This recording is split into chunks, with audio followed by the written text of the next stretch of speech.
and welcome to Nexatunes Insights, the podcast for independent artists and labels who want to stay one step ahead in today's music business. I'm Chris, and as always, I'm joined by a charming co-host. Together, we dive into the trends, challenges, and real stories shaping the industry today. The music industry generates over $26 billion annually in streaming revenue. But here's what most people don't realize. Getting a song from an artist's computer to your ears involves an intricate digital maze that's completely transformed how music reaches listeners. That's such a fascinating shift from the old days of physical distribution. The whole infrastructure has gone digital, hasn't it? Oh man, completely. And you know what's really mind-blowing? It's not just about uploading files anymore.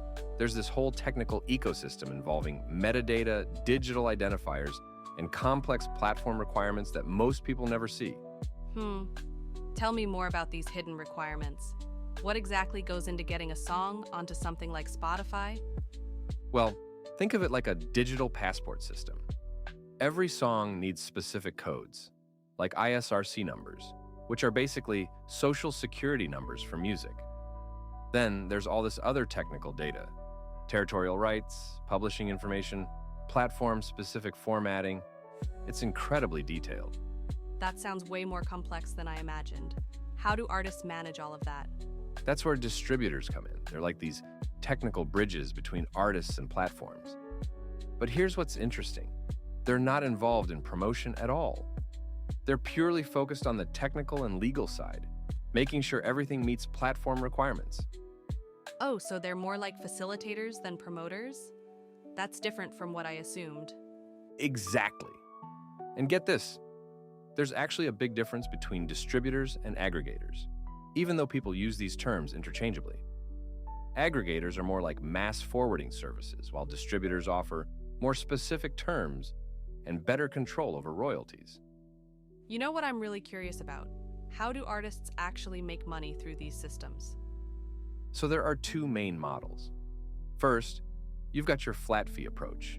Pay something like $20 annually, keep all your royalties. Sounds great, right? But here's the catch.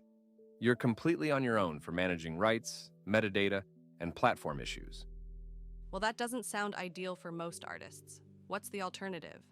The royalty-based model is more structured.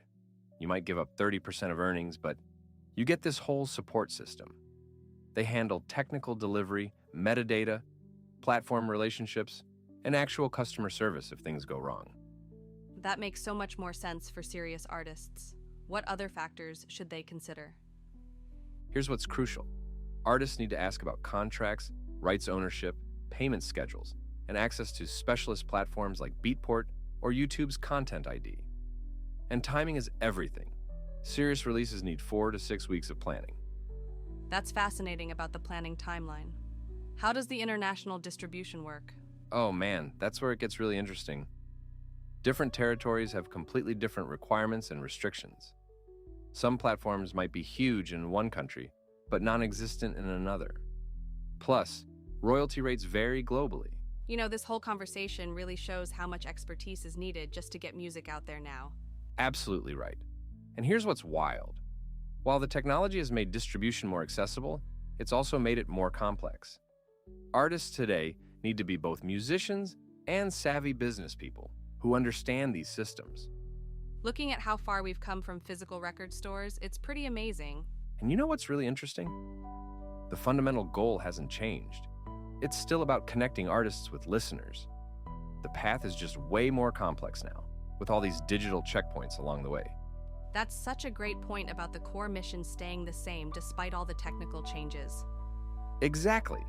And while this democratization of distribution has created amazing opportunities for independent artists, it also means they need to be more informed and strategic than ever before. Understanding these systems isn't just helpful anymore. It's essential for success in today's music industry. That's it for today's episode of Nexatunes Insights. Thanks for joining us. If you enjoyed this conversation, don't forget to subscribe and share it with your friends in the industry. You can find more insights, articles, and resources on blog.nexatunes.com.